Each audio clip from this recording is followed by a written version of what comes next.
Hali gani mwanafamilia wa channel tupendwa hii hapa ya Kelo Media. Kama ndo mara kwa kwanza, basi nikusihi usisahau kusubscribe, kulike, kushare pamoja na kucomment. Bwana Esma Platinum pamoja na bibiye Zuhura wawashiana moto, kwani kuna mambo mengi ambayo yameweza kutokea na tumeweza kuona ni namna gani ambavyo mambo yalivyokuwa kipindi cha nyuma. Mambo yalikuwa mazuri na kila mtu alikuwa anafurahia kuweza kuona ukaribu wao umeweza kurudi kwa mara nyingine, lakini unaambiwa hali si shwari tena, kwani kuna mambo mengi ambayo yameweza kutokea katika maisha ya bibiye Zuhura pamoja na bibiye Platinum. Unaambiwa kuna vitu vingi ambavyo vimeweza kutokea hivi karibuni na kupelekea hayo yote kuweza kutokea. Chanzo kikubwa cha ugomvi wote ni mtoto bwana mkubwa Diamond Platnumz. Sasa kwa kipindi hiki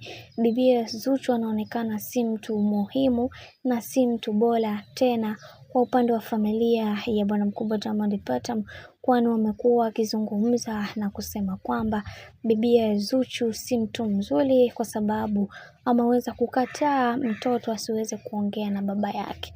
Sasa hapa ndipo unapotakiwa kuweza kuelewa na kutambua ni kitu gani ambacho kinachoendelea. Na tumeweza kuona ni namna gani ambavyo mambo yalivyokuwa serious, na tumeweza kuona hili jambo baada ya kuweza kutokea.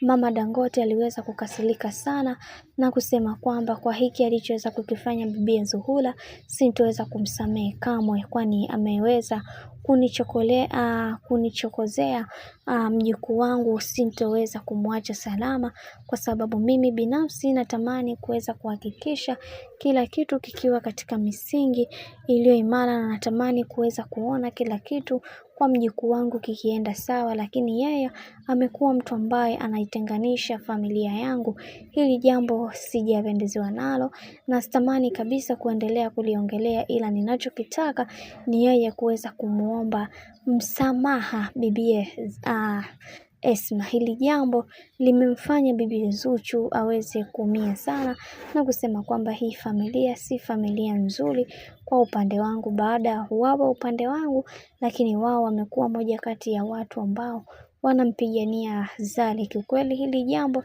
limeniumiza na limenisikitisha sana, lakini kwa upande wangu ninasema siwezi kufanya kile ambacho walichoweza kukitaka wao, kwa sababu kila mtu ana haki na kila mtu ana uhuru wa kufanya kile ambacho anachojisikia.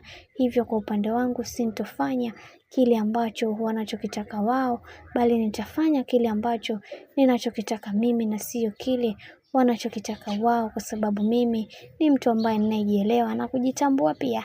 Bwana, mambo ndo kama hivyo ambavyo unavyozidi kuona mambo yanazidi kutaradadi, na wengi wao wameweza kupenda msimamo wa bibiye Zuhura kwa kuweza kujiamini na kusema kwamba hawezi kufanya vile ambavyo wanavyotaka wao, bali kila mtu atafanya vile ambavyo anavyotaka. Sasa hichi kitendo bwana kimeweza kuwavutia watu wengi, na wengi wao wakasema kwamba huyu ndio Zuchu tulikuwa tunamtaka. Sasa kwa sababu kuna mambo mengi amekuwa akifanyiwa, tunashindwa kabisa kuweza kuelewa ni kwa nini alikuwa kubaliana na haya. Bwana, mambo ni mengi sana kuhusiana na haya yote ambao sasa hivi yamekuwa yakiendelea.